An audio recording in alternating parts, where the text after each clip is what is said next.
Hello students, मैं हूं विकास और मैं आप सभी का नॉलेज बीम यूट्यूब चैनल के एक नए वीडियो में पुनः स्वागत करता हूं। स्टूडेंट्स, आज की वीडियो में मैं क्लास 12 के स्टूडेंट्स के लिए यूपी बोर्ड एग्जाम 2021 को ध्यान में रखते हुए हिंदी का मॉडल पेपर लेकर आया हूं, जिसका कि पैटर्न अर्थात रूपरेखा मैंने सेम वैसा ही रखा है जैसा कि आपको यूपी बोर्ड एग्जाम 2021 में हिंदी के क्वेश्चन पेपर में देखने को मिलेगा।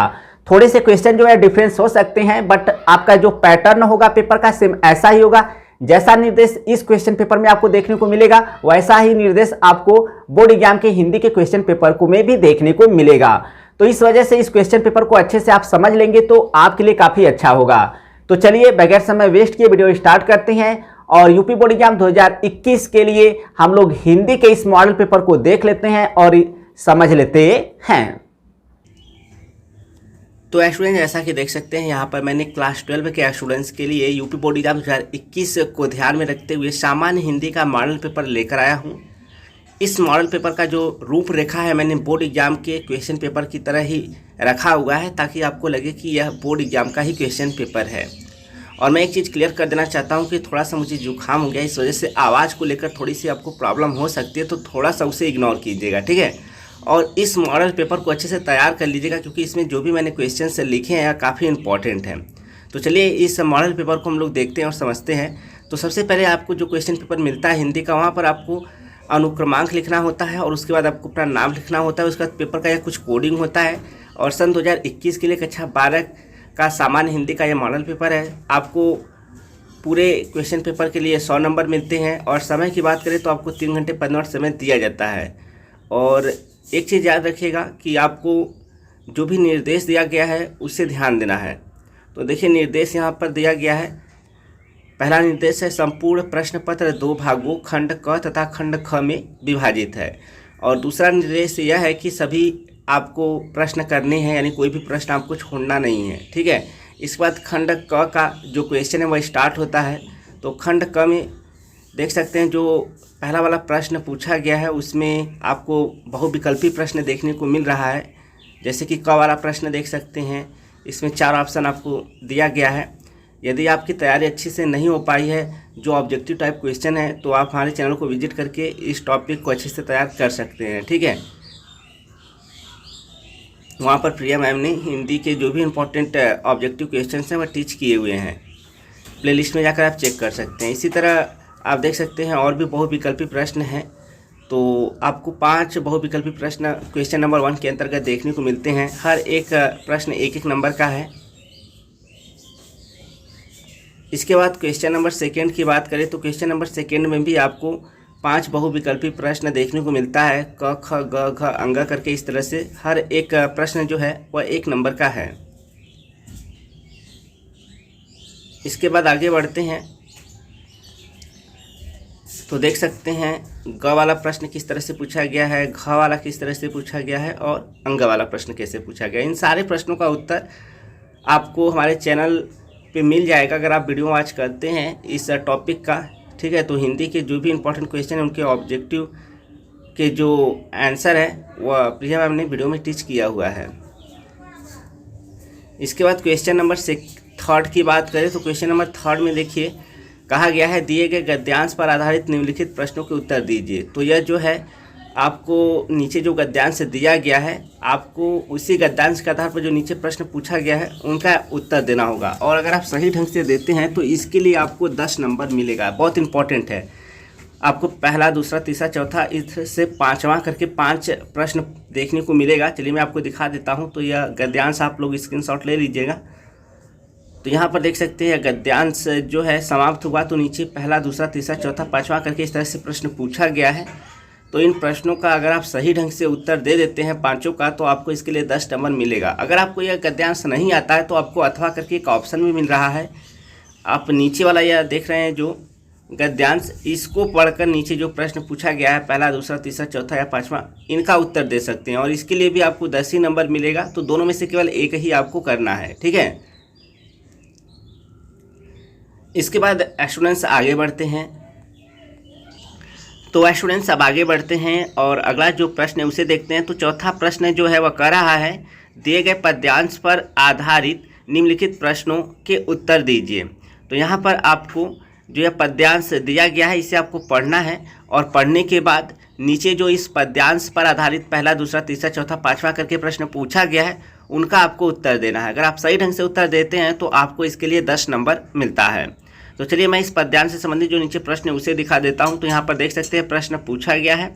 अगर आप इन पद्यांश का से संबंधित जो ये 4-5 प्रश्न पूछे गए हैं इनका सही ढंग से उत्तर देते हैं तो आपको इसके लिए 10 नंबर मिलेगा। अगर आपको ये पद्यांश नहीं आता है तो अथवा करके आपको ऑप्शन मिलता है, आप इस नीचे वाले पद्यांश को पढ़कर और इससे संबंधित जो प्रश्न है उनका उत्तर अगर आप सही ढंग से देते हैं तो इसके लिए भी आपको 10 ही नंबर मिलेगा। तो केवल एक का ही उत्तर देना है, चाहे आप पहला वाला करिए या फिर अथवा करके जो लिखा है उसका आंसर लिखिए, आपको इसके लिए 10 नंबर मिलेगा।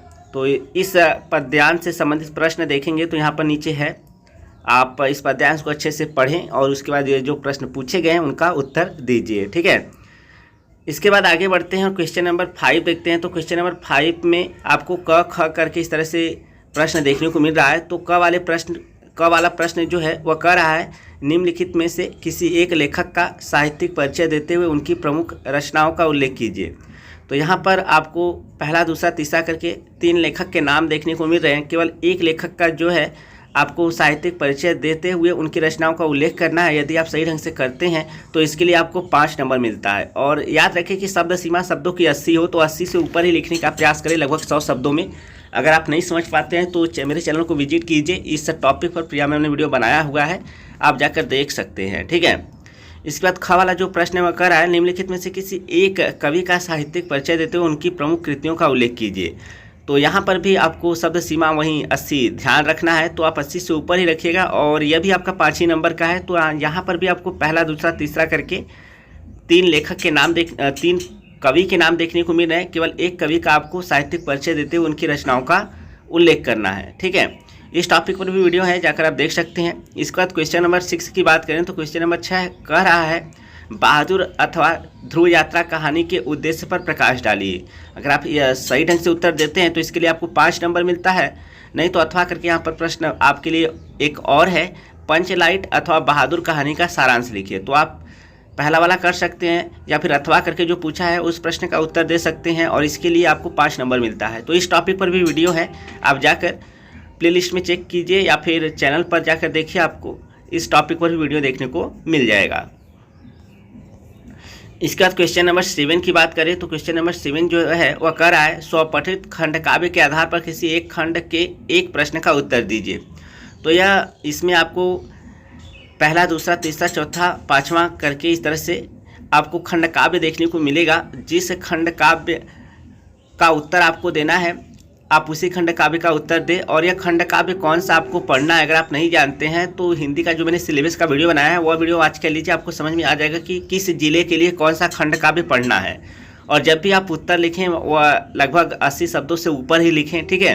तो यहाँ पर पहला जो देख सकते हैं खंड काव्य रश्मि रति खंड काव्य है। अगर आप रश्मि रति खंड काव्य पढ़ते हैं तो आपको कर का चाहिए चित्रण लिखना है, नहीं तो अथवा करके आपको रश्मि रति खंड काव्य के कथानक पर संक्षिप्त में प्रकाश डालिए, किसी एक का आप उत्तर देना है आपको।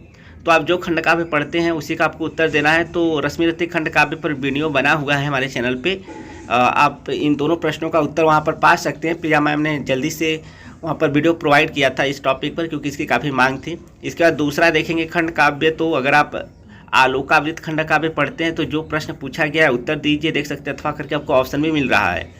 इसी तरह से और भी खंड काव्य हैं, जैसे सत्य की जीत। इस खंड काव्य को अगर आप पढ़ते हैं, आपके जिले में यह खंड काव्य पढ़ा जाता है, तो जो प्रश्न पूछा गया है उसका उत्तर दीजिए, अथवा करके ऑप्शन इसमें भी मिलता है। इसी तरह चौथा खंड काव्य देख सकते हैं त्यागपथी। तो अगर आप त्यागपथी जो है खंड काव्य पढ़ते हैं तो जो प्रश्न पूछा गया है एक का आपको केवल उत्तर देना है, अथवा करके देख सकते हैं प्रश्न पूछा गया है। इसी तरह से अगर आप श्रवण कुमार खंड काव्य पढ़ते हैं तो भी आपको जो इसमें 2 प्रश्न पूछे गए हैं, अथवा करके एक का उत्तर देना है। यदि आप मुक्ति यज्ञ खंड काव्य पढ़ते हैं तो यहाँ पर जो आपसे प्रश्न पूछा गया है किसी एक का आपको क्या करना है, उत्तर देना है, ठीक है। तो यह तो बात हो गई खंड काव्य की। इसके बाद आगे बढ़ते हैं और क्वेश्चन नंबर 8 से आपका खंड ख जो है वह स्टार्ट होता है। इसमें जो क वाला प्रश्न है वह कह रहा है, दिए गए संस्कृत गद्यांशों में से किसी एक का संदर्भ हिंदी में अनुवाद कीजिए। तो आपको संदर्भ के साथ हिंदी में अनुवाद करना है। नीचे जो आपको गद्यांश देखने को मिल रहा है संस्कृत में, तो यहाँ पर या करके आपको ऑप्शन मिलता है। अगर आपको एक नहीं भी आता है तो नीचे अथवा करके आपको ऑप्शन मिलता है। और अगर आप सही ढंग से संदर्भ सहित अगर हिंदी में अनुवाद लिख देते हैं तो इसके लिए आपको 7 नंबर मिलता है। इसके बाद यह जो दूसरा गद्यांश है उसे देख सकते हैं आप, ठीक है, जो कि या करके दिया हुआ है।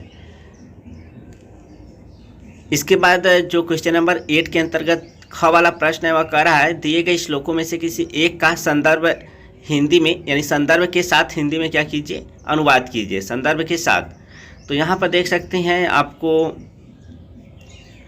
2 श्लोक देखने को मिल रहे हैं जो कि एक अथवा करके है। तो केवल एक का ही आपको संदर्भ के साथ हिंदी में अनुवाद करना है। अगर आप सही ढंग से कर लेते हैं तो इसके लिए आपको 7 नंबर मिलता है। बहुत इंपॉर्टेंट टॉपिक है, ठीक है।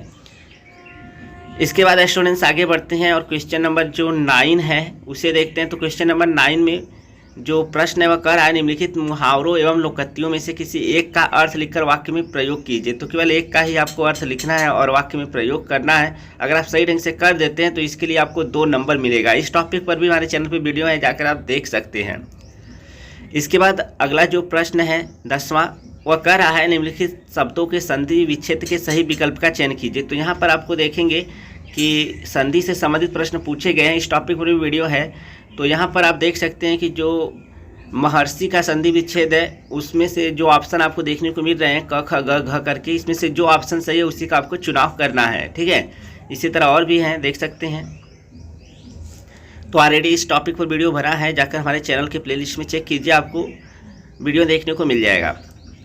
इसके बाद बात करें जो क्वेश्चन नंबर 10 का ख वाला प्रश्न है वह कह रहा है निम्नलिखित शब्दों की विभक्ति और वचन के अनुसार चयन कीजिए। तो यहाँ पर आत्मनों में विभक्ति और वचन आपको बताना है कि कौन सा यहाँ पर विभक्ति और वचन है। ऑप्शन यहाँ पर आपको देखने को मिल रहा है। तो जो ऑप्शन सही है उसी को आपको चुनना है, ठीक है। और इसके लिए आपको 1-1 नंबर मिलेगा। इसके बाद बात करें क्वेश्चन नंबर 11 की। तो क्वेश्चन नंबर 11 में जो क वाला प्रश्न है वह कह रहा है निम्नलिखित शब्द युग्म का सही अर्थ चयन कर लिखिए। तो आपको यहाँ पर देख सकते हैं पुरुष परुष ऐसा देखने को शब्द युग मिल रहा है। इसमें शब्द युग का जो सही ऑप्शन है आपको ऑप्शन क ख ग घ करके दिखाई दे रहा है। तो उसी का आपको चुनाव करना है और लिखना है। तो इस टॉपिक पर भी वीडियो प्रिया मैम ने बनाया है, तो आप जाकर देख सकते हैं। तो देख सकते हैं यहाँ पर 1-1 नंबर का यह प्रश्न पूछा गया है। इसके बाद क्वेश्चन नंबर 11 का जो ख वाला प्रश्न है वह कह रहा है निम्नलिखित शब्दों में से किसी एक शब्द के 2 अर्थ लिखिए। तो यहाँ पर आपको पहला दूसरा तीसरा करके 3 शब्द देखने को मिल रहे हैं, लेकिन केवल आपको एक ही शब्द के 2 अर्थ लिखने। अगर आप सही ढंग से लिख लेते हैं तो आपको इसके लिए 2 नंबर मिलेगा। और इस टॉपिक पर भी वीडियो ऑलरेडी हमारे चैनल पर मौजूद है। इसके बाद ग वाला प्रश्न है निम्नलिखित वाक्यांशों के लिए एक शब्द का चयन करके लिखिए। तो यहाँ पर आपको देख सकते हैं पहला दूसरा करके 2 शब्द समूह दिखाई दे रहा है, उनके लिए एक शब्द आपको यहाँ पर ऑप्शन के रूप में देखने को मिल रहा है। तो जो ऑप्शन सही है उसी का आपको चुनाव करके लिखना है, ठीक है। इस टॉपिक पर भी वीडियो है, जाकर देख लीजिएगा। हर एक प्रश्न ये 1-1 नंबर का है। इसके बाद आपका जो है क्वेश्चन नंबर 11 का जो घ वाला प्रश्न है वह कह रहा है निम्नलिखित में से किन्हीं 2 वाक्य को शुद्ध करके लिखिए। तो यहाँ पर अ ब स द करके 4 वाक्य देखने को मिल रहे हैं, जिसमें से केवल 2 वाक्य को आपको शुद्ध करके लिखना है। अगर आप सही ढंग से लिख लेते हैं तो आपको 2 नंबर इसके लिए मिलेगा। और इस टॉपिक पर वीडियो ऑलरेडी हमारे चैनल पे मौजूद है, जाकर देख लीजिएगा। इसके बाद क्वेश्चन नंबर 12 की बात करें तो क्वेश्चन नंबर 12 में जो क वाला प्रश्न है वह कह रहा है वीर अथवा करुण रस की परिभाषा उदाहरण सहित लिखिए। तो आपको वीर अथवा करुण रस का उदाहरण सहित आपको क्या लिखना है, परिभाषा। अगर आप सही ढंग से कर लेते हैं तो आपको इसके लिए 2 नंबर मिलता है। इस टॉपिक पर भी वीडियो ऑलरेडी हमारे चैनल पर मौजूद है। इसका ख वाला जो प्रश्न है वो कह रहा है अनुप्रास अलंकार अथवा श्लेष अलंकार का लक्षण उदाहरण सहित लिखिए। तो आपको यहाँ पर अनुप्रास अलंकार का अथवा आपको श्लेष अलंकार का जो है उदाहरण के साथ आपको लक्षण लिखना है। अगर सही ढंग से लिख लेते हैं तो आपको 2 नंबर इसके लिए मिलेगा। इसके बाद कुंडलियाँ अथवा सोरठा छंद का लक्षण उदाहरण सहित लिखिए। तो अगर आप इसको भी सही ढंग से लिख लेते हैं तो आपको 2 नंबर मिलेगा। तो प्रश्न नंबर 12 में जो क वाला है वह भी 2 नंबर का है, ख वाला भी 2 नंबर का है और ग वाला जो प्रश्न है वह भी 2 ही नंबर का है। इसके बाद आपका क्वेश्चन नंबर 12 आता है। तो क्वेश्चन नंबर 12 में आपको पत्र लिखना होता है। तो यहाँ पर देख सकते हैं यह 6 नंबर का प्रश्न पूछा गया है। तो यहाँ पर आपको अथवा करके भी ऑप्शन मिलता है कि अगर आप एक पत्र नहीं लिख पाते हैं, एक लेटर नहीं लिख पाते, तो दूसरा आपके लिए यहाँ पर ऑप्शन के रूप में मौजूद है। और ये 6 नंबर का बहुत इंपॉर्टेंट टॉपिक है। इसके बाद स्टूडेंट्स आगे बढ़ते हैं और यह लास्ट जो क्वेश्चन है उसको देखते हैं। तो क्वेश्चन नंबर जो 14 है उसमें आपको निबंध लिखना होता है किसी एक विषय पर अपनी भाषा शैली में आपको निबंध लिखना होता है। यहाँ पर अ, ब, स, द करके आपको 4 टॉपिक देखने को मिल रहे हैं, जिसमें से केवल एक ही टॉपिक पर आपको ऐसे लिखना है। और याद रखिएगा, अगर आप ऐसे नहीं लिख पाते हैं तो हमारे चैनल पे विजिट कीजिए, या जो हमारा सेकेंड चैनल है नॉलेज बीम प्लस, वहाँ पर जहाँ पर प्रिया मैम टीच करती हैं, वहाँ पर जाकर इन सारे टॉपिक्स पर आप जो है वह ऐसे देख सकते हैं। ऑलरेडी हमारे इस चैनल पे भी मौजूद होगा, तो यहाँ पर भी आप देख सकते हैं प्लेलिस्ट में जाकर, ठीक है।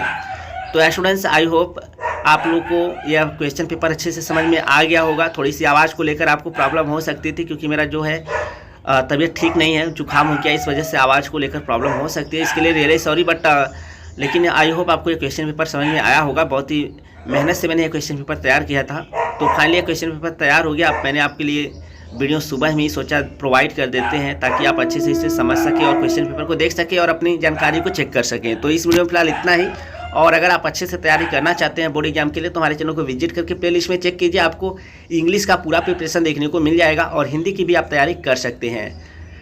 तो इस वीडियो में फिलहाल इतना ही, थैंक यू। तो स्टूडेंट्स, यह था क्लास 12 के स्टूडेंट्स के लिए यूपी बोर्ड एग्जाम 2021 के लिए हिंदी का मॉडल पेपर। आई होप आपको यह मॉडल पेपर अच्छे से समझ में आ गया होगा। फिर भी अगर आपको कोई प्रॉब्लम है तो आप मुझे कमेंट सेक्शन में जरूर बताएं। और यदि आप इंग्लिश का मॉडल पेपर देखना चाहते हैं यूपी बोर्ड एग्जाम 2021 के लिए, तो आप आई बटन पर क्लिक करके इंग्लिश का भी मॉडल पेपर देख सकते हैं। तो इस वीडियो में फिलहाल इतना ही, मिलते हैं नेक्स्ट वीडियो में। तब तक के लिए thank you so much for watching this video.